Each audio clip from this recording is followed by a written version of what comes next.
armas, batallas y hombres que cambiaron el curso de la historia. Esto y mucho más en Velum Artis Historia Militar.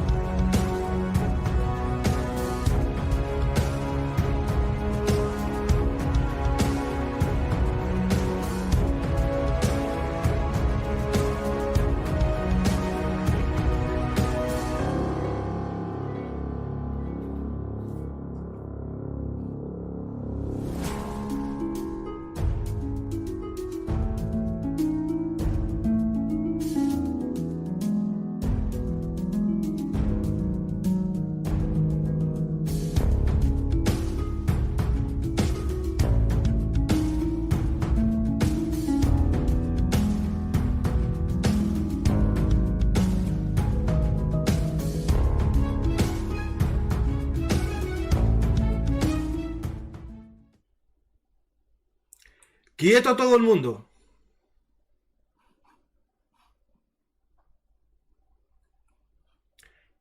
Esto es Velum Artis Historia Militar, el lugar de encuentro para nosotros los apasionados de la historia.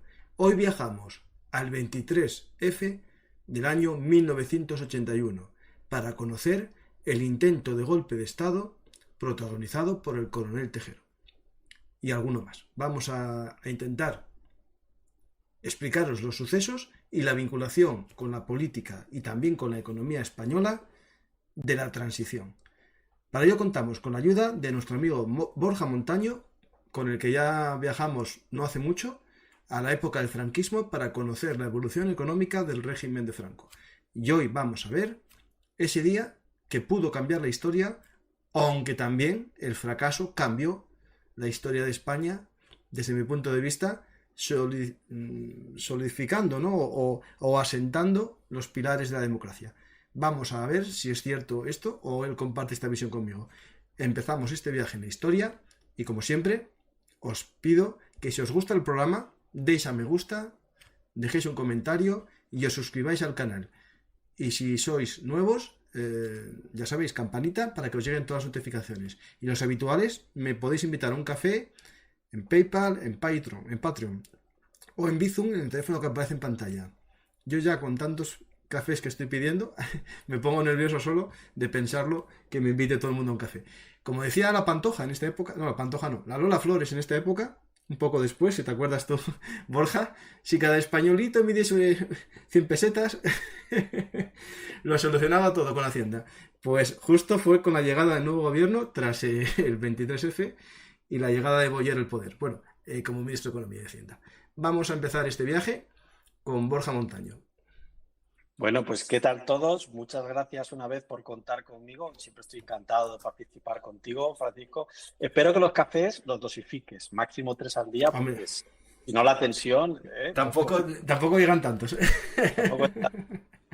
Pues sí, vamos a hablar del 23F y sobre todo que la gente no se nos asuste, intentando ser lo más riguroso posible, porque es un tema que da para desviarnos por otros lugares si queremos. Que ya tengo un strike por noticias infundadas, no sé por qué todavía, pero ya tengo uno, o sea, no me metas otro.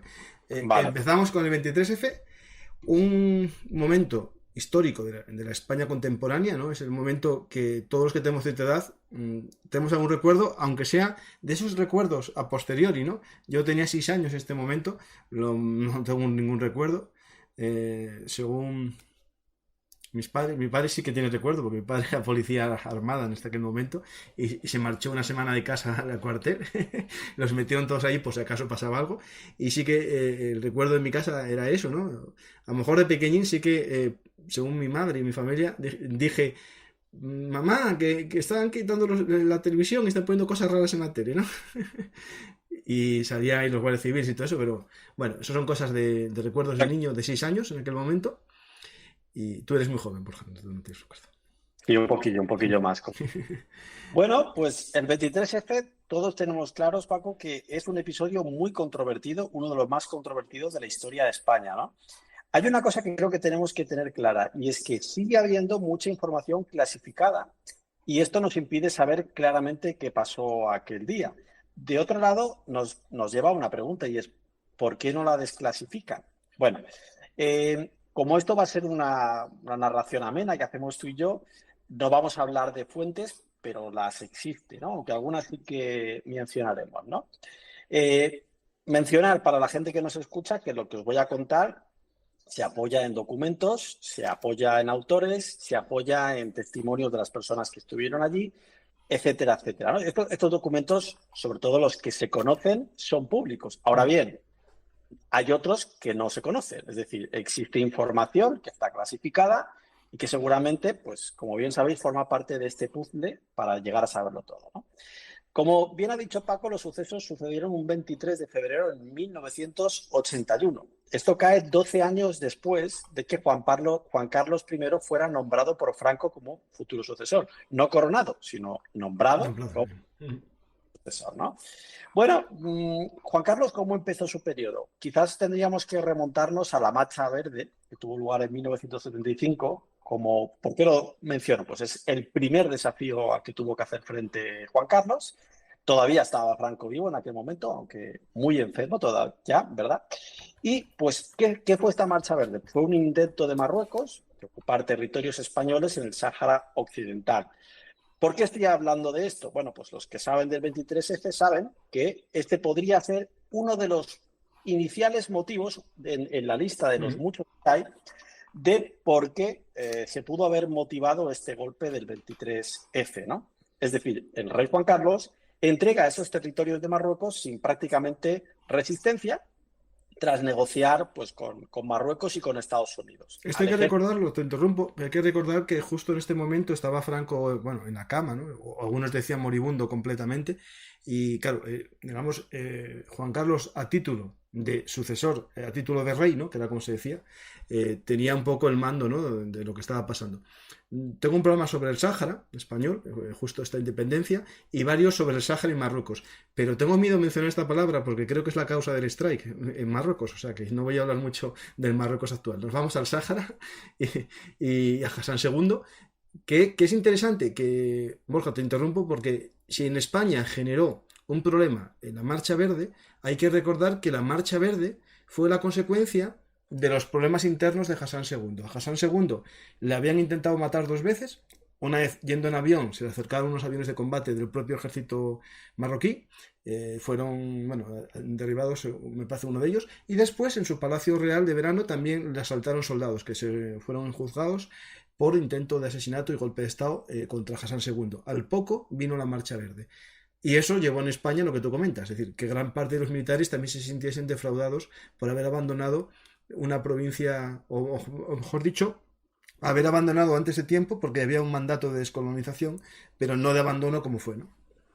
Efectivamente, ¿por qué mencionaba esto? Porque al ejército le va a sentar como una traición, como bien señalas, y esto va sumando en la lista, ¿no? Por cierto, se me ha congelado tu imagen, pero bueno, yo sigo como si nada, ¿vale? No creo que suceda nada. Bueno, voy entrando con otro personaje histórico. Hemos presentado al rey Juan Carlos. Otro personaje histórico muy importante, como bien sabéis, es Adolfo Suárez. Adolfo Suárez será elegido como presidente del gobierno por Juan Carlos I en 1976. Suárez tenía un objetivo claro y era crear la Constitución, ¿no? Mencionar otro detallito, antes hemos hablado de la Marcha Verde, mencionar que Suárez va a legalizar al Partido Comunista. Y además esto lo hizo en plena Semana Santa. ¿Qué diréis? ¿Y por qué en Semana Santa? Pues porque los grandes generales, por lo general, estaban alejados de los centros de poder. ¿Se me escucha, no? ¿Y me sí, perfectamente. Sí, tú sí. Como tengo que coger a tu imagen, vale. Aquí que tenemos con lo de la legalización del Partido Comunista, otra cosa más que está generando rechazo por parte del ejército. Una cosa curiosa es que en aquel momento, con el Partido Comunista, hay un personaje que ya vamos a introducir, otro de los personajes del 23F, que es Milán del Bosch. Milán del Bosch trabaja en aquel momento para que la legalización del Partido Comunista no conllevase una sublevación militar, ¿no? Bueno, en el 78 se aprueba la Constitución y esto podría considerarse como el gran logro de Adolfo Suárez, ¿no? Junto con la ley para la reforma democrática. Bueno, en el contexto de lo que va pasando, y esto nos va introduciendo a otro personaje del 23F, tendríamos la Operación Galaxia, que había sido desarticulada días antes. ¿Quién estaba involucrado en la Operación Galaxia? El teniente coronel Antonio Tejero, del que ya señalabas ya lo mencionabas antes con acierto, ¿no? Y en la coyuntura social de lo que va pasando en el 23F, yo destacaría 3 cosas. La primera, como señalabas en la presentación, Paco, allí vamos a hablar algo de economía, muy poco, porque el 23F es poco económico, pero hay una crisis económica. En el contexto hay una crisis económica y esto conllevó subidas de precios y un incremento del desempleo importante. Segundo elemento importante, el movimiento del franquismo. ¿Por qué digo esto? ¿Qué nivel de importancia tenía el franquismo en ese momento en el país? Pues todavía tenía un peso importante, ¿no? Estamos en el año en el que estamos. Y tercera cosa muy importante, la presión que llegaba desde el País Vasco, y como bien sabéis, desde gran parte del país, por la acción de la banda terrorista ETA. Son los famosos años del plomo, que nadie se olvide que fue los años más sangrientos de la banda terrorista ETA. No fue con la época de Franco, sino en esta transición. Efectivamente. De hecho, yo tengo un libro, voy a hacer publicidad, Paco, con muchos compañeros que se llama La bolsa y la vida, sobre estos años del plomo, ¿no? Bueno, pues, ¿qué es lo que hacía esta acción de ETA? Pues que muchos pidieran una intervención militar, como mínimo en el País Vasco, ¿no? Para atajar esta situación, ¿no? Bueno, Adolfo Suárez se va quedando sin apoyos políticos y esto nos lleva al 23F. Sabemos que Suárez anunció su dimisión, pero una cosa, ¿por qué? ¿Por qué Suárez anuncia su dimisión? Pues ya empezamos con las teorías. Hay fuentes diversas que narran lo siguiente. Espera, que te interrumpo. ¿Es el libro La bolsa y la vida de Josu Ugarte Gastiminza? De la esfera de los libros. Vale, la extorsión y la violencia de ETA contra el mundo empresarial. Lo tengo puesto aquí. Eso es. Vale, pues como os decía, ¿por qué Suárez anuncia su dimisión? Es algo con lo que, como sabéis, quizás no se ha reflexionado mucho. Se sabe que dimite, pero oye, ¿por qué? Diversas fuentes mencionan lo siguiente. Mencionan que Juan Carlos I y Suárez se habían distanciado en aquel momento de la historia, ¿no? Y uno de los mayores desacuerdos que tenían los dos era la entrada en la OTAN. ¿Qué posturas tenían? El rey era favorable a entrar en la OTAN y Suárez estaba en contra, ¿vale? No me estoy inventando nada, esto lo podéis comentar, ¿no? Suárez, y esto le va a llamar mucho la atención a la audiencia porque estamos en 2023. Suárez defendía la posibilidad de que España tuviera su propio armamento atómico. Sí, bueno, es el proyecto Miura. Burlero. Miura, sí, no está bien.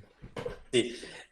Bueno, te decía porque yo esto lo he comentado con gente, Paco, que sabe mucho de historia, pero no de este periodo, y esto le ha sonado rarísimo, pero es una realidad, ¿no? De hecho, yo hablaba en un capítulo del podcast que tengo yo con una catedrática que se llama Mar Rubio, que ha desarrollado un estudio y nos contaba, Mar, que en 1973 España es el tercer país del mundo en producción de energía nuclear. No era ninguna locura lo de Adolfo Suárez. Era algo bien. El proyecto Islero, ¿qué dije? Miura, Islero. Sí. Es que Islero es un Miura, que fue el que mató a Manolete, ¿no? Si no recuerdo mal. Vale, yo de esto sé poco. La cuestión es que están en desacuerdo el rey y Adolfo Suárez, y fruto de este desacuerdo hay fuentes que nos dicen que el rey de aquel momento y el presidente tuvieron una charla acalorada en la que el rey le avisó o se le escapó que le iban a hacer una moción de censura. Por la vía democrática no lo sé, pregunto. ¿Qué tipo de moción de censura? No lo sé, las fuentes tampoco lo aclaran. Y esto es lo que estas fuentes señalan a que pudo hacer que Suárez dijera, lo dimito. Es decir, si me van a hacer una moción de censura, dimito. Insisto, los testimonios a tiempo real de lo que sucedió confirman, todos ellos, los políticos, que efectivamente se estaba hablando, había muchas llamadas telefónicas porque habían distintos proyectos para hacerle esa moción de censura. Ahora bien, insisto, democrática, no lo sé. ¿Quién va a ser el sucesor de Adolfo Suárez? Calvo Sotelo. Calvo Sotelo va a ser el sucesor de Adolfo Suárez. En la primera votación no fue escogido, pero todo parecía señalar que lo sería en la segunda, que tendría lugar ¿cuándo? El 23 de febrero de 1981.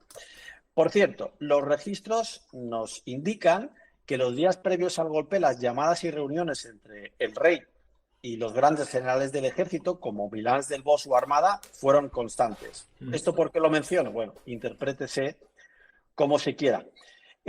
Hay testigos y documentos que señalan que se estaba trazando un plan de salvación cuya finalidad era evitar un golpe de Estado posterior.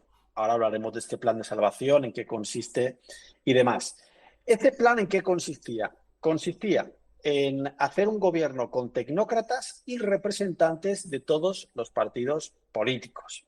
Y podemos sospechar, como bien sabéis, que el cabecilla de este gobierno de salvación es Alfonso Armada, del que luego hablaremos. Sería el presidente de este gobierno, insisto. Hay testimonios y documentos escritos que así lo prueban, ¿no? ¿Cómo se hace esto? ¿Cómo hacemos este golpe en el que Alfonso Armada sería un presidente de un gobierno de salvación? Habría que crear lo que se conoce como un supuesto anticonstitucional máximo para poder llegar a una situación así. Y lo que sí sabemos es que Antonio Tejero podría ser el brazo ejecutor de este plan, ¿no? ¿Por qué? ¿Por qué Antonio Tejero? ¿Por qué en otra persona? Pues tiene una cosa muy interesante para lo que tuvo que hacer, y es su convencimiento ideológico. Ojo con esto, porque al mismo tiempo puede ser la causa de que el 23F acabe como acabe. Pero bueno, se le pudo haber escogido por su convencimiento ideológico, que como he dicho, luego veremos que su convencimiento ideológico puede ser lo que tumbe finalmente el propio 23F, ¿no? Bueno, llegamos a una de las cuestiones clave y insisto, Paco, para que no nos cierre nada, yo no sé la verdad, yo te digo lo que pues he ido juntando de diversos documentos, ¿no? Y es la siguiente cuestión. ¿El golpe es una sorpresa o se lo espera? ¿Se espera que existe este golpe? No lo sé. Sospecho que no es ninguna sorpresa. No lo sé. Voy a decir algunas evidencias reales. Por ejemplo, el príncipe, nuestro monarca actual, y las infantas ese día no acudieron a clase. ¿Por qué? No lo sé. Otra coincidencia, los hijos de los oficiales de Estados Unidos que estaban destinados en Torrejón tampoco acudieron a clase ese día. Otra coincidencia más, la flota del Mediterráneo de Estados Unidos se situó a pocas millas de Valencia ese día. Otra coincidencia más, al médico de Zarzuela se le avisó de que estuviera en Palacio desde por la mañana. Como bien sabéis, esto no prueba nada. Son varias coincidencias. Es curioso. Vamos ya a los hechos. Siendo las 6 de la tarde del 23 de febrero, se estaba realizando la votación para investir a Calvo Sotelo, como hemos dicho, y entonces pues entró Tejero al mando de un grupo de guardias civiles al Congreso, ¿no? Congreso de los Diputados. Más o menos siendo las 8:15. Esa frase que has dicho tú al principio, famosa de quieto todo el mundo. Y por cierto, pues si a alguien le interesa, gran parte de la documentación audiovisual está actualmente en YouTube y es pública, ¿no? Bueno. No me arriesgo a poner ningún vídeo. No. Hay una anécdota que mucha gente recuerda. ¿Es trascendente para comprender los hechos? No, en absoluto, pero bueno, es morbosa, ¿no? Y es que en aquel momento el vicepresidente del gobierno y exministro de Defensa, Gutiérrez Mellado, pues cuando el famoso quitó todo el mundo, pues Gutiérrez Mellado se enfrentó a Tejero y a sus hombres y tuvo que ser reducido pues en lo que, para los que no entendemos mucho de Kung Fu, serían una especie de empujones y llaves, ¿no? Porque el hombre pues no fue el único que junto con Suárez no se sentaron, no se tiraron al suelo, mejor dicho, y él se enfrentó porque, si no recuerdo mal, le mandaba como jefe oficial. Es decir, le daba órdenes como jefe, como ministro de Defensa y como general, y le tenía que obedecer al golpista. Eso era la discusión, en parte. Claro, sí. Y gran parte de la conversación se puede escuchar. Es un poco, oiga, pero ¿a usted quién le manda? ¿Usted qué hace? Sí. Le ordeno que me obedezca, ¿no? Tampoco se sentó Carrillo, ¿eh? No, Carrillo tampoco, es cierto, sí. Pero... Y que no es que fuera más valiente o más cobarde, sino que si a alguien iban a matar, el primero era él. Entonces dijo, sí. Bueno, lo mismo da, ¿no? Bueno, lo dicho, matizar que Gutiérrez Mellado el día del golpe era vicepresidente primero del gobierno para asuntos de la defensa de España. Esto a veces genera confusión de pensar que era el ministro de Defensa, porque en aquel momento estaba el vicepresidente para asuntos de la defensa y por otro lado el Ministerio de Defensa, ¿vale? Había sido ministro de Defensa. Bueno, los golpistas abrieron fuego al techo. Y esto hizo pues, que la mayoría de diputados se refugiaran en el suelo, con la excepción de quién, como hemos dicho, Gutiérrez Mellado, Suárez y Santiago Carrillo, que era el representante, como bien sabéis, del Partido Comunista. Bueno, siendo las 6:30, 15 minutos después, el capitán Muñécar se dirige a los presentes y les dijo que tenían que esperar a la autoridad competente, una autoridad militar. Esta expresión también la pueden ver ustedes porque está de forma audiovisual en diversas fuentes, ¿no? Bueno, una pequeña explicación. España tenía distintas regiones militares y a las órdenes de cada una había un capitán general. La mayoría de estos capitanes generales eran afines al franquismo, varios de ellos veteranos de la División Azul, como Milán del Bosch, que por cierto, ¿esto quiere decir algo en especial? No, gran cosa. Lo digo como un matiz, pero no voy por ahí. No quiero decir que necesariamente esto tenga mucho que ver, ¿no? A mi opinión no tiene nada que ver realmente, ¿no?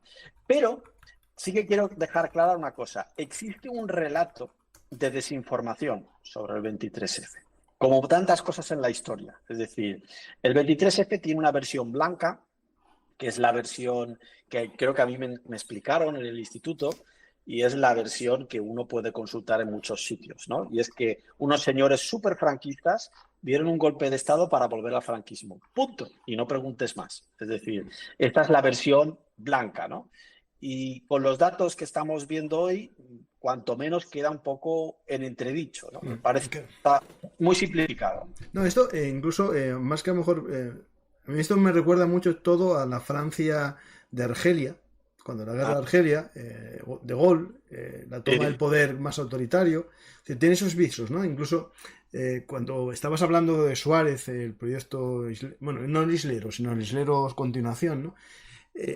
Tiene que ver un poco con el modelo francés, ¿no? De la república un poco más autoritaria frente a lo que se estaba viendo en España en aquel momento con los años del plomo, que puede ser más que una vuelta al franquismo, porque el franquismo hasta yo creo que en aquel momento los de Fuerza Nueva no lo veían tan fácil el franquismo sin Franco, veían algo parecido, pero es cierto que bueno, que sería otro periodo, ¿no? Un periodo de transición o algo así.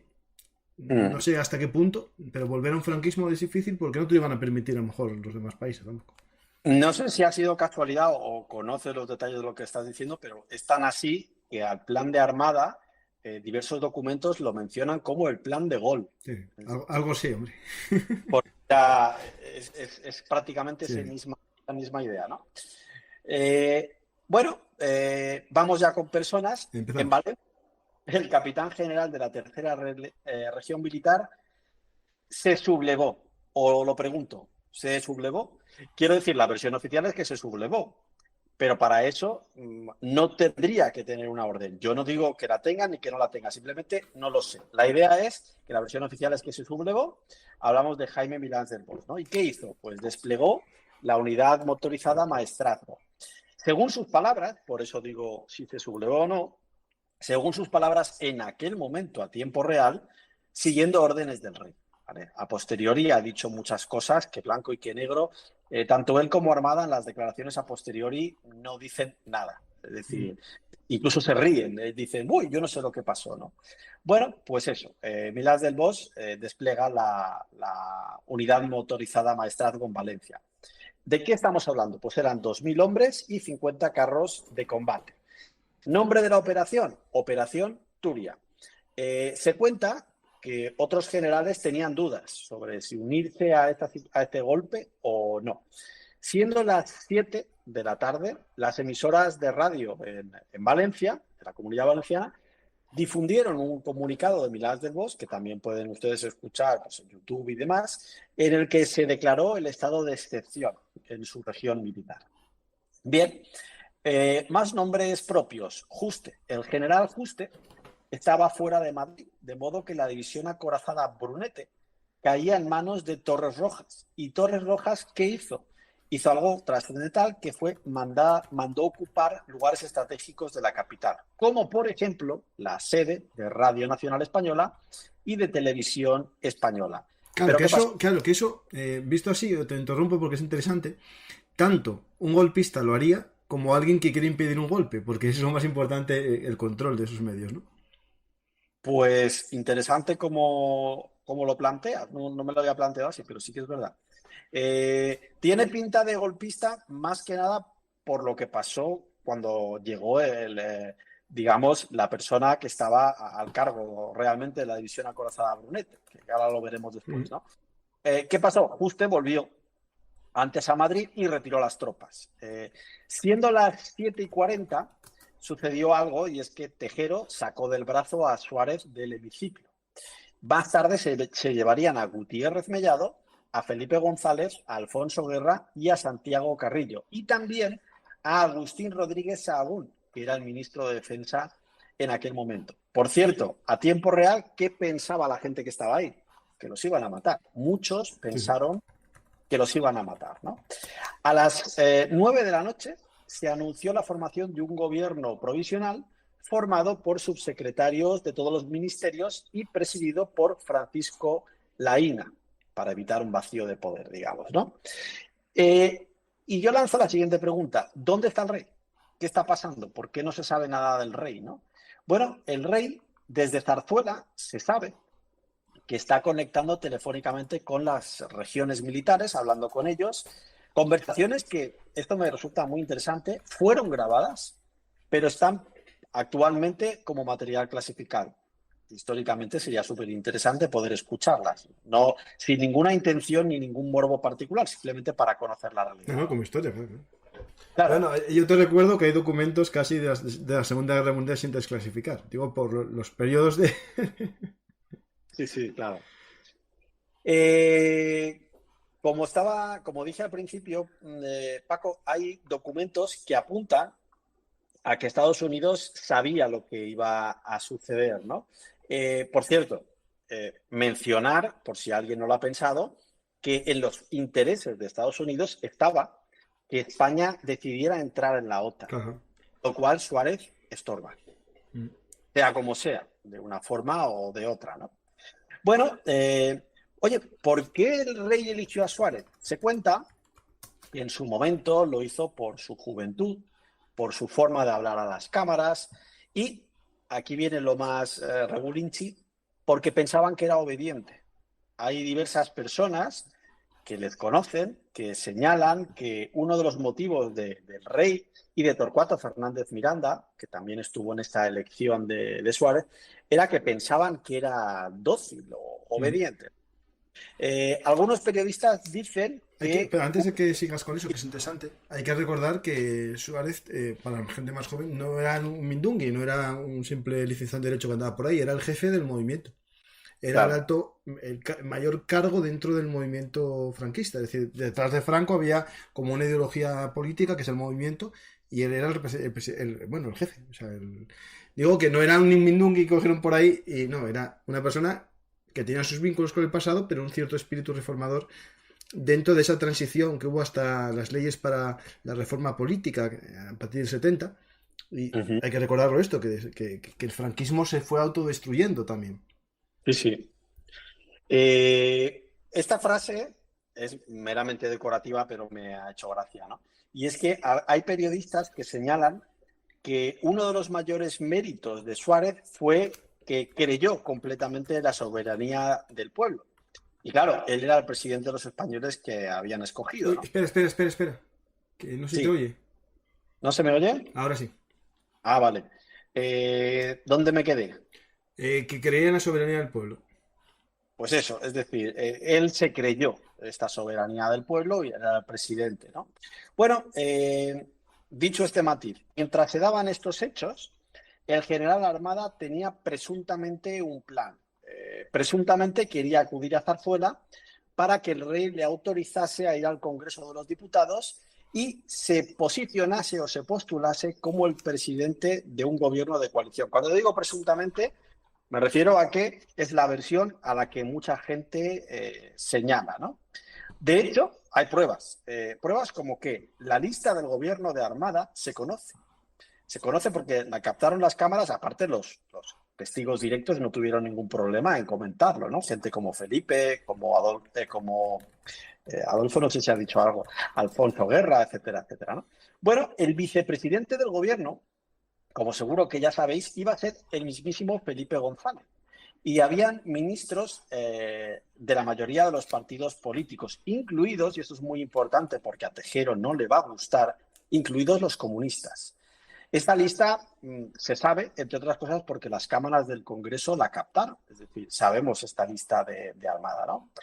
Cabe decir que el secretario de la Casa Real, que es Sabino Fernández Campo, no dejó, teóricamente o presuntamente, no dejó que Armada acudiese a la Zarzuela. A Armada se le impide ir a Zarzuela, pero tampoco se le prohíbe ir al Congreso, que de alguna forma es donde Armada quería ir. ¿Cuándo llega Armada? A las 23:50. Dicho en español, a las 12 menos 10. A las 12 menos 10 Armada llega al Congreso y se produce un giro de acontecimientos muy peculiar, ¿no? Y es que Tejero se opone al gobierno que Armada llevaba en su lista. ¿Os acordáis de una cosa? ¿Os acordáis que dije que Tejero tenía un convencimiento franquista muy fuerte? Sí. Que había participado en la Operación Galaxia y demás. Pues lo decía por esto. Como bien sabéis, aquí está pasando algo curioso, como una especie de golpe dentro del golpe. Es decir, Tejero, que es el que ha iniciado todo esto, ahora parece que se está oponiendo, ¿no? Se cuenta que Tejero enfureció locamente al ver que el vicepresidente era Felipe González y que había incluso comunistas en el gobierno propuesto. Entonces, Tejero va a impedir la potencial proclamación de Armada, o sea, impide que esta votación se lleve a cabo. De modo que, como hemos dicho, es una especie de golpe dentro del golpe, ¿no? También interviene telefónicamente Milans del Bosch. ¿Para qué? Para hablar con Tejero e intentar convencerle, presuntamente, de que apoyase a Armada y demás, ¿no? Pero Tejero no cedió, de modo que la propuesta de Armada nunca pudo llegar a ser votada por los asistentes, ¿no? Y aquí hay algo que siempre me ha llamado la atención, y es que a la 1:14 de la madrugada el rey da el discurso en televisión. ¿Qué es lo que me llama la atención? A mí me llama la atención lo mucho que tarda en darse el discurso en televisión. Y ciertamente tenéis razón los que estáis pensando, pero es que la televisión española estaba cogida. Sí, es verdad. Pero bueno, qué casualidad que el discurso del rey aparece cuando se han quemado todas las opciones, de alguna forma, ¿no? Sí. Piénsese lo que cada uno quiera, ¿no? Bueno, pues el rey da un discurso a la 1:14 de la madrugada en el que muestra su apoyo a la Constitución.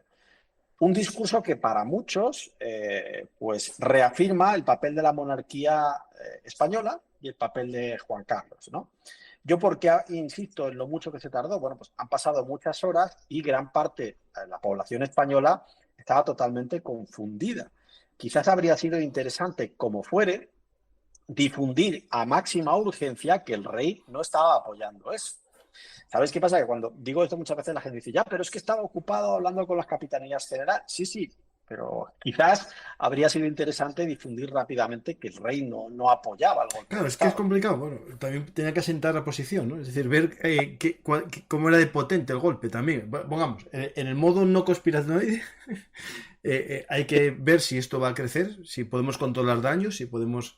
Bueno, me acuerdo perfectamente en el 36, los nombres no me van ahora mismo a la cabeza, pero ¿cómo se llama? El general, el de los carlistas. Bueno, recibe una llamada, el de los carlistas en Navarra, de su jefe y antiguo compañero en África, y le dice, ¿pero tú te estás uniendo a los golpistas o no? Y dice él, bueno, no te lo voy a decir, pero pues acaso no vengas.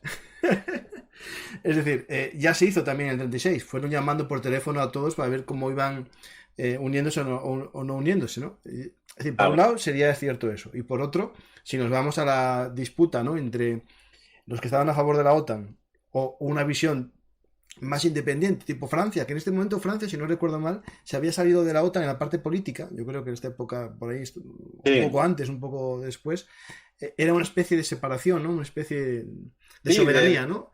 Tienes toda la razón. De hecho, es que Suárez apuntaba a imitar la vía de Francia, Sí. a ese tipo de proyectos, sí. No, es interesante porque, claro, las dos valen. Depende de cómo quieres interpretarlo. Si es para ganar tiempo y ver que no salió lo que quería, o asegurarse de que todo iba a ir bien, claro, depende de cómo queramos enfocar. Claro, hablando con rigor, lo cierto es que no sabemos a ciencia cierta la postura real de Juan Carlos, ¿no? Simplemente eso, esa es la postura más rigurosa. No sabemos a ciencia cierta. Lo que es interesante, Borja, que en cualquiera de las posibilidades el gobierno que se iba a imponer no era franquista, eso hay que dejarlo bien claro. Era un gobierno de unidad nacional, en el caso... Esto es interesante porque existe el relato oficial sobre lo que pasa el 23F, un relato que ha venido muy bien para explotarlo a nivel político, que es como un intento de los franquistas de volver, y en ningún momento se está haciendo esto. Es decir, las fuentes y los documentos no apuntan en ningún momento a esto. De hecho, es por eso que Tejero está reventando con todo el plan. Es que estaba Felipe González, estaba Carrillo, etcétera, etcétera, ¿no? Bueno, desde mi punto de vista, creo que habría sido razonable despejar las dudas de la opinión pública con mayor urgencia, pero bueno, tiene las dificultades que estamos hablando, ¿no? Algunos conjeturan, algunos periodistas y demás, no es que sea mi opinión, a que una vez fallado el plan que tenía Armada, Juan Carlos aprovechó para legitimar la monarquía. Recuérdese que la monarquía no se había elegido en ningún referéndum más allá de la Constitución. Bueno, es una teoría de estas que hay por ahí, ¿no? Una vez que el rey anuncia su apoyo a la Constitución, Milans del Bosch se queda en una posición un tanto incómoda y le quedan dos opciones. La primera, rendirse y retirar las tropas, que es lo que va a hacer, o la segunda habría sido decir, pues ahí voy yo, e ir a Madrid y asumir el mando de la división acorazada Brunete para intentar provocar la sublevación de más regiones militares. ¿Qué sucedió? Pues lo que sucedió fue que Milans del Bosch obedeció las órdenes del rey y retiró las tropas y asumió la responsabilidad penal de sus acciones, ¿no? Con todo esto, ¿qué pasó? Pues como bien sabéis, Tejero se queda solo, metafóricamente, porque está bien acompañado, ¿no? Y siendo las 10 de la mañana del día siguiente, pues comienza a desarticularse, a desbloquearse esto, ¿no? A las 10 de la mañana se permitió la salida de las diputadas del Congreso. A las 10:30, Tejero negoció con Armada las condiciones de su rendición. Y fueron públicas, sobre todo, dos de las cuestiones que se negociaron. No todas, no sabemos exactamente qué se firmó. Una cuestión que se firmó es que Tejero pudiera salir del Congreso sin la presencia de medios de comunicación, salvo un fotógrafo que creo que le fotografió desde encima de un edificio. Y la siguiente, que me parece lógica, es que no se van a realizar juicios a los guardias de rango hasta teniente. ¿Por qué? Pues porque de alguna forma obedecían órdenes, y no solo eso, sino que muchos de ellos cuentan que realmente ni siquiera sabían exactamente qué iban a hacer ese mismo día, ¿no? Bueno, esto hay que recordar, lo que es muy interesante, porque ahora cambió, si no recuerdo mal, el código militar, el disciplinario. Antes existía en el código militar la obediencia debida, es decir, era un eximente de ciertos delitos el obedecer órdenes, pero ya en el código militar más moderno español se quita ese eximente y se establece el derecho o la obligación de todo soldado, en caso de un delito manifiesto o algo de lesa humanidad, negarse a obedecer órdenes, como eximente del delito de desobediencia. Es decir, hasta esa época, si un soldado se negaba, iba a la cárcel por negarse a un superior. Ahora va a la cárcel por obedecer una orden ilegal. Es decir, un poco se exonera del delito de desobediencia si lo que hace es impedir un delito. Pues me parece muy interesante lo que me cuentas, porque no lo sabía, pero aún así habría que ver si las personas que estaban a cargo de Tejero sabían exactamente lo que iban a hacer. Porque no, porque decían que había un golpe, había un intento de golpe y iban a salvar el Congreso al principio, ¿no? Les habían dicho eso. Y luego, sobre la marcha, porque el farol que había por ahí era que el rey apoyaba esto. Esto no lo dice, pero gritando en ningún momento en el Congreso, pero seguramente en los corrillos a lo mejor se comentaba. Entonces, no sé si tenían la sensación de estar cometiendo un delito o todo lo contrario, ¿no? Bueno, estos son los hechos, ¿no? Se les eximió de juicio. Bueno, la Zarzuela dio la conformidad a este acuerdo, que lo conocemos como los pactos del Capó, que se firma en el capó de un Land Rover. A las 12:15, todo acabado, y Tejero, Armada y Milans del Bosch serán condenados a 30 años de cárcel cada uno. Y esto es lo que sabemos y ahora vamos a hacer algún matiz, algún apunte, alguna cosilla. Primera cosilla que yo mencionaría. Hay conversaciones telefónicas de un civil que pueden consultarse fácilmente en Internet. Se llama Juan García Carrés. Es el único civil condenado por el golpe. Por cierto, Juan García Carrés tiene motivaciones políticas, es muy cercano a Tejero. Este sí es de ideología falangista. Se sabe, cuando uno lo escucha decir varias cosas, dice, este sí. Decir que García Carrés está en contacto con Tejero durante todo el golpe y le va informando de lo que pasaba afuera o de lo que le quería contar que pasaba afuera, porque le va vendiendo un poco la moto. Yo escucho todas las conversaciones y le exagera el apoyo que hay fuera, ¿no? Escucharlas es súper útil porque al escucharlas la persona que está en casa comprende lo que Tejero está pensando, porque Tejero se va expresando y dices, Tejero pensaba esto, Tejero pensaba lo otro, etcétera, etcétera. Bueno, ahí están, ¿eh? Mira, ahí puedo leer algo, ¿eh? Sí. Espera, ¿eh? Creo que es esto. También mantuvo conversación con una persona identificada que leyó manifiesto. Las unidades del Ejército de Guardia Civil que desde ayer están ocupando el Congreso de los Diputados a las órdenes del general Milás de Bosch, capitán general, no tienen otro deseo que el bien de España y de su pueblo. No admiten más que un gobierno que instaure una verdadera democracia. No admiten las autonomías separatistas y quieren una España descentralizada, pero no rota. No admiten la impunidad de los asesinatos terroristas contra los que es preciso aplicarles todo el rigor de la ley. Bueno, pues si sigue más tal y pues viva España, incluso y respeten al rey. Es un poco lo que él decía y bueno, el Tribunal Supremo verifica la sentencia y le condenan por delito de rebelión militar a este hombre. Sí, este es uno de los personajes que me suena a mí Sí. Ahora voy a decir una gorda. No gorda, ¿eh? No te van a cerrar el camino. Pero es que estoy ahí y tengo ya un aviso. Lo que algún testigo presencial ha dicho. No obstante, esto es obvio que mucha gente piense que no tiene sentido. Yo lo he planteado con expertos de ETA y me han dicho que esto es un despropósito, pero a mí no me acaba de parecer muy loco. ¿De quién lo dijo, por favor? O fuente o algo, para que no sea... Ostras, no recuerdo el nombre, pero esto lo dijo un diputado que estaba presente aquel día y Vale. lo que voy a decir está en YouTube. Vale, perfecto. Bueno, pues este señor dijo que la creación del GAL pudo haberse negociado en los pactos del Capo. Uh-huh. Tiene cierto sentido. ¿Por qué?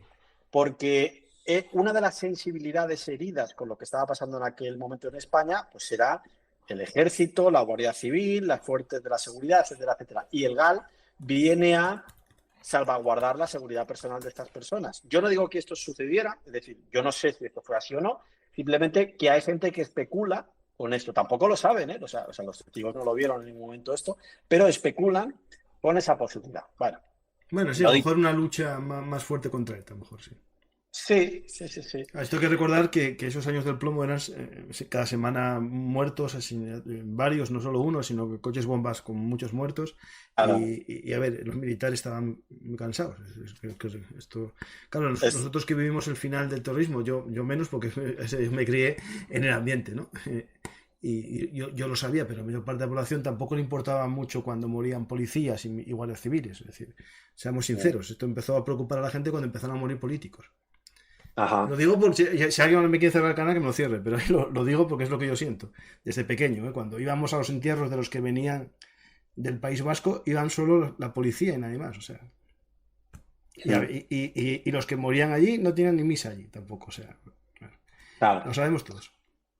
Bueno, pues simplemente mencionaba porque me resultó curiosa esta especulación con que el GAL podría tener alguna relación con esto, no lo sabemos, pero sí que vendría a satisfacer alguno de los deseos de los sectores molestos, ¿no? Otra cuestión que me parece interesante. Hay un libro que se llama 23F, el golpe de CSIC. El autor del libro es Jesús Palacios. Y Jesús Palacios dice que el golpe de Estado fue una trama urdida por el CSIC, actual CNI, en la que también estaban implicados el ejército y diversos partidos políticos. También afirma el autor, Jesús Palacios, que el rey Juan Carlos tuvo conocimientos de la operación, aunque no exactamente de cuándo y de cómo se iba a producir. Esta es la opinión del autor del libro, opinión que sustenta de alguna forma, pero bueno, yo menciono libro y demás, ¿no? Otra cosa interesante, hay un libro que se denomina, los títulos no son muy originales, ¿eh? Se denomina Apuntes de un condenado por el 23F. Voy a poner primero el otro para que la gente lo tenga. El que lo quiera comprar, yo pongo enlace de compra en la descripción de todos los programas. Si lo vais a comprar en Amazon, me ayudáis en cualquiera de los libros y el tuyo más, ¿eh? El que está ahí de coordinador. De coordinador no, de autor. Hay otro libro que Sí. se llama Apuntes de un condenado por el 23F. Bueno, ¿quién lo escribe? Lo escribe José Ignacio San Martín López, que falleció en el año 2004. ¿Quién era José Ignacio San Martín López? Pues era el jefe del Estado Mayor de la División Acorazada Brunete y fue condenado a 10 años de cárcel. El libro lo dejó como un encargo para que se publicara póstumamente. Es su hijo, el teniente coronel en la reserva, quien se encargó de publicarlo. ¿Y qué nos dice este testigo presencial de los hechos? Nos dice que, cito textualmente, dice, cuando se hace un golpe de Estado es para cambiar el régimen. Y no se pretendía eso, sino más bien el golpe de timón del que andaba hablando Tarradellas, a través de la operación de Gol Armada, con un gobierno de salvación para resolver los problemas concretos. Pero no, sigo hablando textualmente, es lo que dice este testigo, pero no una vuelta al franquismo. Y no funcionó porque cuando Armada le presentó la lista de gobierno, Tejero dijo que él no había ido allí para eso. Había nombres de socialistas y comunistas. Esto es lo que nos dice que no es solamente un autor, sino que era el jefe del Estado Mayor de la División Acorazada Brunete. No, interesante porque confirma todo ese aspecto de claro, un giro a lo de Gol, sí. Sí. Y luego mencionar para mí la principal fuente, no la principal, para mí la más rigurosa, la persona que más sabe del 23F, que por cierto, me encantaría hablar con ella, pero no tengo sus datos de contacto, es Pilar Urbano. A ver, hombre, a lo mejor viene a ver un artista. ¿Sí? Bueno, pues Pilar Urbano creo que es la persona que conoce mejor esto por la documentación que maneja y porque conocía personalmente a muchas fuentes, ¿no? Y ella destaca que Estados Unidos y la CIA estaban detrás de todo. O sea, no que lo monten todo, sino que mete ese actor que muchos no meten. Es decir, Pilar Urbano añade a Estados Unidos y la CIA. ¿Para qué? Para reemplazar a Suárez, pero no porque les caiga mal, sino porque querían que España entrase en la OTAN. Esto, algo que parecido, bueno, ya... A ver, esto es una teoría que se habla mucho. Algo parecido con lo que pasó con Carrero Blanco. Ajá. Que Carrero Blanco también iba a la vía de la España soberana, acabando el franquismo, pero parecida a la de Suárez. Algún concepto así. Esto es curioso porque, como no es la versión oficial, aunque sí que es la más plausible, es curioso, ¿no? Porque justo en el 23F, precisamente la teoría más plausible, que es la que estamos hablando aquí, y que me parece la más rigurosa, quedaría clasificada como la alternativa. Y la oficial tiene unas lagunas espectaculares, porque la que muchas veces es la historia oficial del 23F, pues es esto. Unos señores que querían volver al franquismo, etcétera, etcétera, ¿no? Bueno, pues ¿por qué os digo esto? Porque al hablar de que Estados Unidos y la CIA podrían estar detrás, pues mucha gente nos podría decir, pero ¿cómo dices eso? ¿Pero qué barbaridad? Oye, estamos diciendo que un país como España, tercer país en producción de energía nuclear, quiere hacer su propio proyecto atómico. ¿Acaso eso no es para preocuparse? Quiero decir, a Estados Unidos no sería la primera ni la última vez que hace una intervención de inteligencia en casos similares. O sea, no estamos diciendo ningún despropósito. Sabemos de una gran cantidad de intervenciones de inteligencia o de no inteligencia o diplomáticas o militares en casos similares. Es algo muy plausible. Es decir, no digo que Pilar Urbano tenga razón, pero esto dice ella y desde luego tiene sentido. No, sentido tiene mucho. Tiene sentido que esto sea así. Para los que me acusan de otanista, tiene mucho sentido. Sí, y hasta aquí yo creo que lo que más puedo aproximar de lo que pasó aquel día. Sí. Podemos ver ahora que nos señala la gente con sus acertadas. Yo creo que la explicación es muy interesante. Abrimos ahí interrogantes y preguntas que mucha gente ya la tiene metida ahí y es interesante. esa teoría de Gaulle, que yo es la que compartía, esa teoría, porque el ambiente se parece mucho. Yo no hace mucho hice un programa que recomiendo a la gente, si no lo vieron, sobre Argelia, en Bellum Artis, sobre la independencia de Argelia, y hablamos un poco al final de la OAS y todo ese giro, ¿no? Y yo lo que estudié de la época bueno, y leí después en los libros que tengo sobre De Gaulle, es muy interesante porque al final es un ambiente muy similar. Es decir, un cambio, terrorismo en el pleno corazón de Francia, necesidad de un giro, ¿no? Y cierta, bueno, como unidad nacional, ¿no? Es parecido. Paco, mientras pasamos a las preguntas, Sí, ¿podrías quitar la cámara y ponerla? Pim, pim, a ver si sí, sí, puedo sí, ver. hazlo, sí, sí, sí. O da No, con... no, la tuya, si yo a mí me veo, es Ah, por vale, ver vale, vale, espera, espera. que te veo parado. Entonces, a ver, y ahora le vuelves a dar. Sí, ya está, arreglado. Va, genial. Ah, pues el próximo día lo hago. Sí, sí. Pues ahí vamos. Vamos a ver qué preguntas nos hace la gente.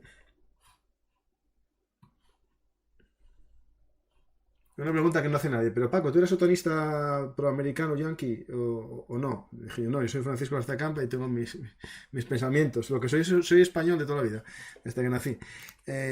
Buenas tardes. ¿Qué más se sabe de la trama civil del 23F? Al parecer solo se fue condenado García Carrés y supongo que había más gente implicada. Gracias y un saludo. Pues eso. Sí, A ver, yo, cabezas de turco tienes uno. Si tienes muchas cabezas de turco ya no es una cabeza de turco, eso es otra cosa. claro, efectivamente, yo nombres de personas más allá de García Carrés sé pocos. Pero lo que sí que es obvio, y el que tenga alguna duda que escuche sus conversaciones, es su posición ideológica. ¿Sabéis? Este señor sí que es claramente falangista, franquista, pero vamos, pata negra, ¿eh? No, este no quería lo que querían estos, este quería más. Estos, ahí, ¿cómo se llamaba? Es que no me acuerdo el nombre. Y se me acaba de matar. La memoria me falla a veces. ¿Cómo se llama el de Fuerza Nueva, hombre? Espera. Y de hecho, el que también es posible que quisiera lo mismo que García Carrés es Tejero. Tejero posiblemente también quería Blas Piñar. Blas Piñar. Seguro Tejero, que andaba por ahí, pero él quería otra cosa también. eh, Tejero y García Carrés son los verdaderos franquistas del golpe. Sí. Blas Piñar nunca se le vinculó porque, claro, él no estaba metido en los establishment. Decía, estaba ya fuera de madre. Yo, claro, hay un libro que sí me acuerdo que lo leí una vez al tercer año.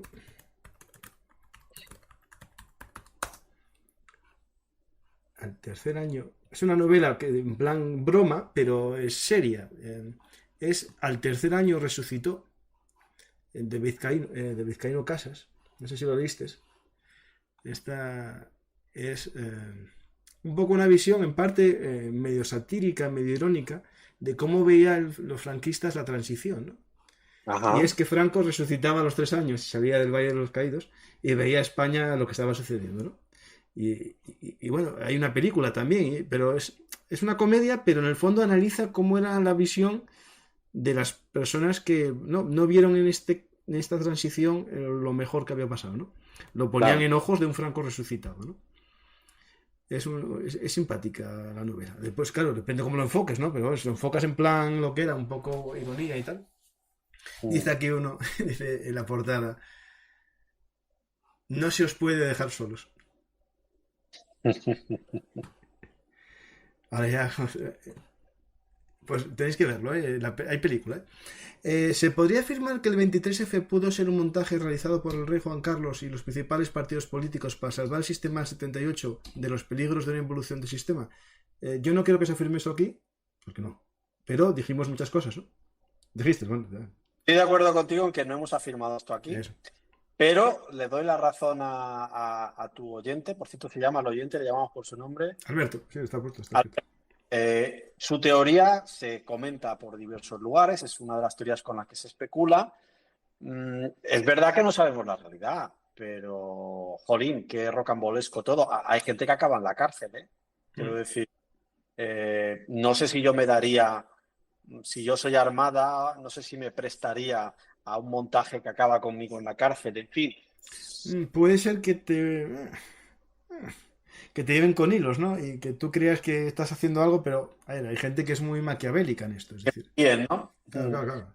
Lo que señala tu oyente me parece acertado porque hay muchas personas que lo han señalado, ¿no? De todas formas, quizás, Alberto, no era lo que dices, a lo mejor no era el plan inicial, pero en cierto momento se pudo dar un giro y aprovechar la situación para que fuese eso. Yo siempre digo que a veces en la historia hay cosas que benefician a alguien, pero no lo buscó, le vino sobrevenido. Es decir, esto lo estoy diciendo en un conflicto actual, que hay gente que le viene sobrevenido esto y le viene bien.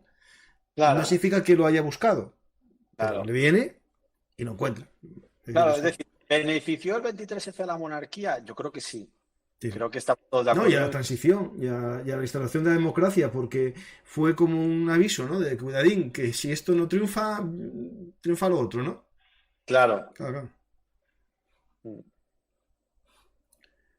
Me interesa saber si el invitado tienes conocimiento de que aparte del 23F y de la galaxia, hubo dos conspiraciones más en el entorno de Juan Carlos.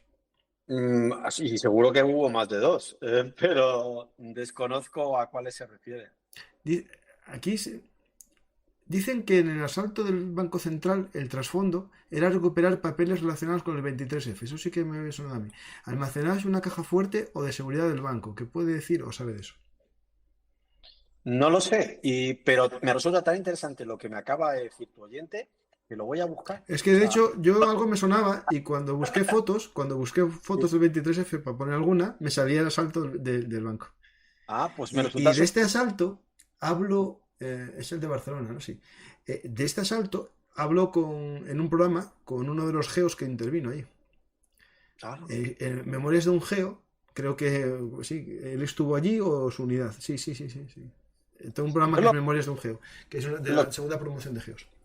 Lo que sí que me gustaría simplemente es pues, que supiésemos, no porque esté yo en contra de alguien o quiera rendirle cuentas a otro, ¿no? Pero bueno, pasaron cosas y no las sabemos. Y sí que buscaré lo que me ha comentado porque no sabía que podía estar esta motivación detrás del asalto. Pero es que esos papeles, ¿qué habrá ahí, sabes? Sí. ¿Qué habrá ahí? Entonces, igual que los que se llevó, si no recuerdo mal, Primo de Rivera en su exilio a Francia, que también son muy interesantes. Uno desapareció una maleta entera y otro regresó a España, creo que la devolvió su hijo, me parece, José Antonio. Me parece. Es que en un programa que hice sobre Miguel Primo de Rivera me suena un movimiento de maletas con papeles que desaparecieron maletas por ahí.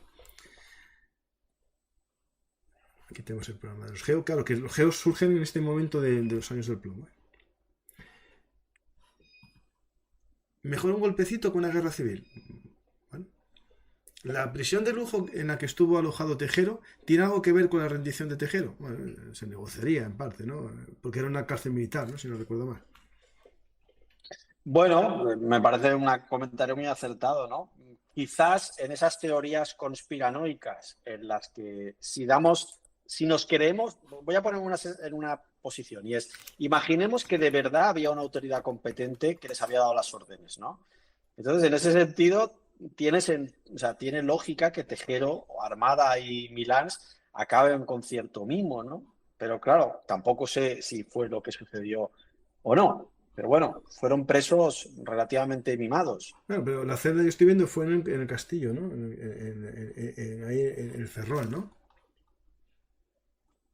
Estuvo una época, por lo menos aquí, en uno de los castillos del Ferrol, ¿no? Si no recuerdo mal.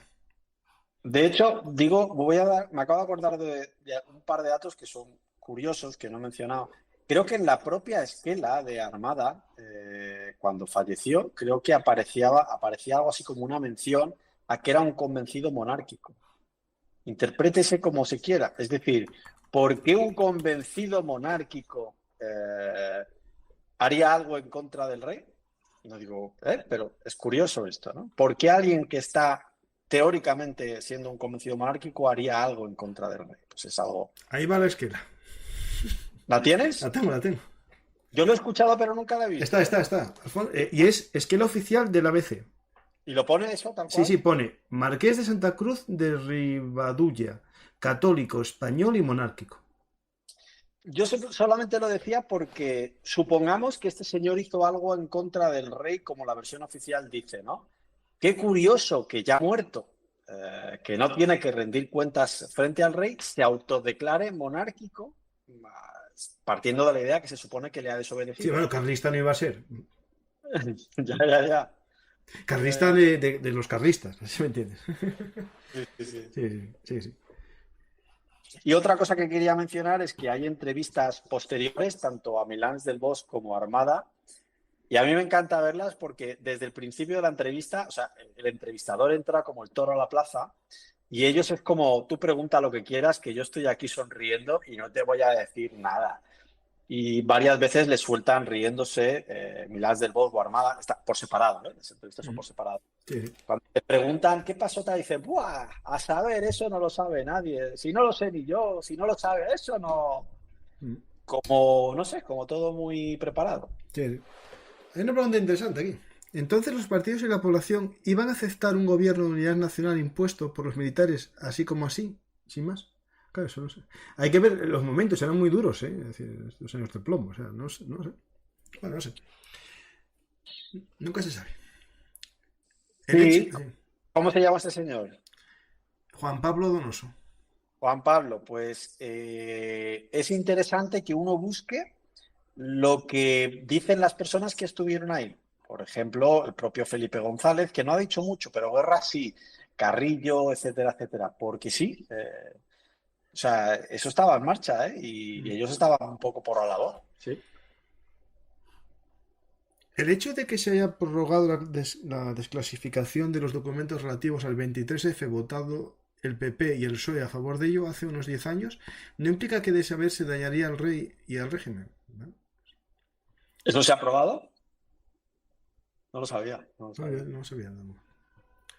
Bueno, o no, depende, cómo se venda, claro, si hay una solución democrática de alarma, de estado de alarma, ¿no? Algo así, bueno. Claro, la pregunta es muy buena, pero yo como español, con una sensibilidad política moderada en todos los sentidos, tampoco sé si me siento ofendido por la versión que yo he dado de lo que el rey Juan Carlos pudo haber hecho. Es decir, si de verdad la situación y no se pretende volver al franquismo, sino hacer... si se ponía a Carrillo y todo, ¿no? Bueno, tampoco yo lo veo una cosa... Es decir, no quieren poner aquí un dictador, sino... Se estaba respetando de alguna forma los partidos políticos existentes. Vamos, que en el estado de alarma en el COVID, y mejor no seguimos hablando por ahí porque...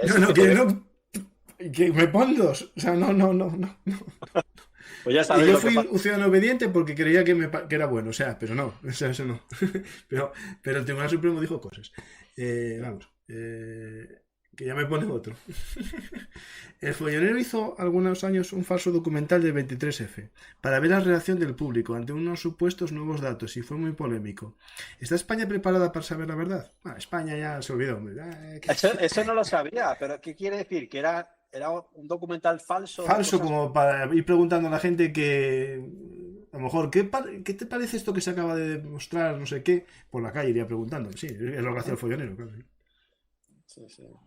Bueno, el follonero, como bien sabéis, suele ser parcial en sus postulamientos, ¿no? Nosotros intentamos ser imparciales en este tipo de cosas, tanto Paco como yo, porque yo le sigo también a él, pero el follonero es algo parcial. Intenta ir por un sitio. Sí. Siempre... No lo he visto, pero me lo puedo imaginar. Sí. Bueno, hoy mis amigos que me acusan todo el día de botanista estarán Francisco... Hoy es porros. Pues vamos a... Muchas gracias, Latán, por la ayuda. Muchas gracias por el apoyo. A ver, un artista. Corta, Paco.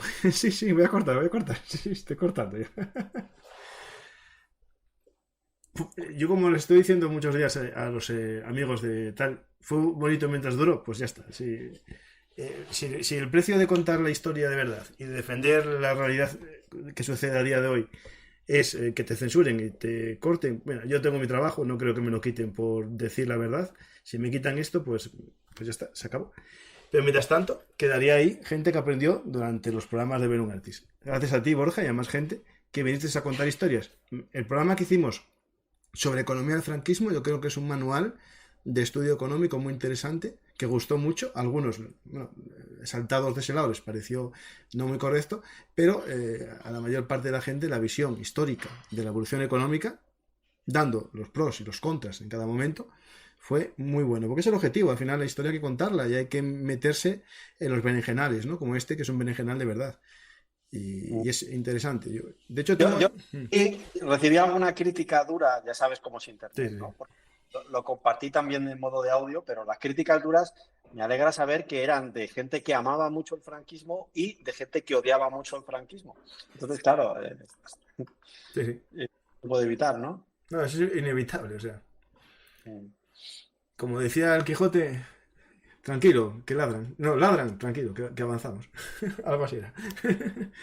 Pues vamos a ver las últimas preguntas ya. Si hay alguna pregunta más. Paco, te pusieron un aviso por los tropicales. Sí, tienes razón. Sí. Ya eres mexicano y sabes perfectamente qué fue. El follonero hizo... Eso está, no. Pues no hay más preguntas, Borja. Pues nada, muchas gracias a todos por este ratico en que uno se lo pasa bien aquí hablando. Dicen aquí que entre el moderador que dé un golpe de estado antes de que Paco hable mucho para que no nos cierren el canal. Pues Borja, todo un placer, la verdad, los programas que hicimos juntos, con el aspecto económico, como el que hicimos del crack, el que hicimos de la Guerra Fría, la economía de la Guerra Fría y economía del franquismo. Ahora nos lanzamos a esta vertiente como profesor que eres de historia, de economía, pero historia en conjunto, porque se da todo. Fue todo un placer, la verdad. Yo creo que esta forma de contar el 23F, contando los hechos, pero también las posibles teorías, todas las que hay, es muy interesante. Y yo creo que a la gente le va a venir bien dar ese enfoque y después cada uno que se haga su propia visión, ¿no? Es decir, yo creo que contando los hechos, cada uno contará su visión y tendrá su visión, que alguna será la que él tiene, ya con sus prejuicios o no, y el resto, yo creo que podemos reflexionar todos. Es decir, me parece muy interesante lo que contaste, los puntos que fuiste mostrando. Y también ese debate, ¿no?, que existía en España y existe a día de hoy, ¿no? Yo lo veo, que es entre la globalización y la soberanía nacional, ¿no? Es decir, entre otanistas y soberanistas, ¿no? Pero no os confundáis que ser contra la OTAN no significa ser soberanista, puede ser marioneta de otros. Es decir, ahí lo tengo yo bien claro y yo, que para mí, yo cuando hablo por mis pensamientos, pero sobre todo por lo que yo creo que es soberanía nacional española también. Y que me llamen otanista a mí no me gusta porque no lo soy tampoco, o sea. Pero bueno, si el precio de decir unas cosas es que te pongan etiquetas, pues mira, te las ponen. Pero tienes razón ahí, que ese dilema, ese debate de OTAN sí, bases fuera, ¿no? Que se jugó mucho, no solo estaba en contra de la OTAN la izquierda, también la derecha. Sí, también la derecha. Blas Piñar y el Frente Nacional estaban muy en contra de eso. Decía Pilar Urbano que Suárez le dijo que él prefería ser cabeza de ratón que no cola de león, ¿no? Por lo que estar al mando de otros. Sí. Y ahí es cuando Francia estaba en ese mismo debate y no sé si fue es que no me acuerdo con quién fue cuando salió. Yo creo que fue... con Mitterrand, o sí, con Mitterrand. Yo creo que con Mitterrand salieron de la parte política, creo. Pero no, estoy hablando de oídas ahora mismo, ¿eh? Siguieron en lo militar, pero no en lo político. Y Francia durante mucho tiempo tuvo su propia política internacional, que sigue a día de hoy también un poco distinta al resto de países europeos. Es decir, tiene sus cositas. Y después lo común, ¿no? Claro. Pues vamos a ver si hay alguna pregunta más. No hay más preguntas, Borja. Pues muchas gracias por esto. ¿Piensa algún tema más así interesante como este? ¿De economía o de historia? Ahí... Hablamos tú y yo, pero sí, claro que sí. Sí. Haremos siguientes. Ahí vamos, Borja. Y que te escuchen en tu canal de podcast, en iVoox y en Spotify. Di el nombre, Aprendiendo Historia con Borja Montaña. Eso es. Pues es fácil, la verdad que sí. Yo tenía que ver, en vez de llamar esto Bellum Artis, es Aprendiendo Historia con Paco. Igual tiene marketing lo tuyo, ¿no? ¿El qué? Igual tiene más marketing lo tuyo. No, hay gente que me dice que tengo poca gente por culpa del nombre. ¿Por culpa del nombre? Sí. Ah, pues me gusta Bellum Artis, está bien. Ya, sí. Nadie sabe lo que significa, pero bien, sí. Sí, hay gente que no. Pero bueno. Yo no lo sé, ¿eh? Yo no lo sé. No, Guerra de Arte. Ah. O sea, Ars Belli, que sería arte de la guerra, estaba pillado y entonces dije, pues me lo cambio, le doy la vuelta. Y también puede ser Bellum, guerra, y Marte, Martis, el Ajá. dios de la guerra, ¿no? He jugado de los dos. Pero bueno, Sí. ahí tenía, no, algo significado tiene, si no tampoco tenía sentido poner ahí cualquier cosa. Pues muchas gracias, Borja, Además, y espero que vuelvas en breve, estamos ahí en contacto. Y si quieres decir algo al público ya como despedida. pues, ¿qué voy a decir? Que tengo entendido que ahora vas con Anchos Bastos, ¿no? O sea, Sí, que sí, voy a... sí, sí, tengo un programa ahora con él, con el profesor de eh, economía Anso Basto, que vamos a hablar de la guerra económica en Ucrania. Súper interesante. Así que nada, gracias a todos y ahora a seguir viendo a Ancho Bastos con Belumar. Claro Ahí que sí. vamos. Pues muchas Venga, gracias y hasta la próxima historia hablada a ti y a todos los que nos siguen en Velum Artis Historia Militar, el lugar de encuentro para nosotros los apasionados de la historia. Ya sabéis que la historia militar no solo es las batallas, no solo son las armas, es también todo el contexto, la parte económica, la parte política, y vimos que en el 23F hay, no solamente es militar porque participaron militares en el golpe, sino también la causa. La pertenencia o no a la OTAN puede ser uno de los motivos. Otro, la lucha contra el terrorismo, los años del plomo. También el Sáhara, la Marcha Verde. Al final todo se vincula. La historia, sabéis que los conflictos militares son parte de la historia o el motor de la historia, según muchos autores. Pues aquí en Velum Artis intentamos ir contando todo lo que sucedió a lo largo del tiempo para que entendáis mejor lo que está pasando a día de hoy. Muchas gracias a todos los que seguís a Velum Artis Historia Militar y también ahora seguir a Velum Artis Actualidad Militar y Geopolítica, donde iré empezando a poner los programas de actualidad para que las ondas expansivas no salpican a la historia. Muchas gracias a todos y hasta la próxima historia hablada aquí en Velum Artis Historia Militar.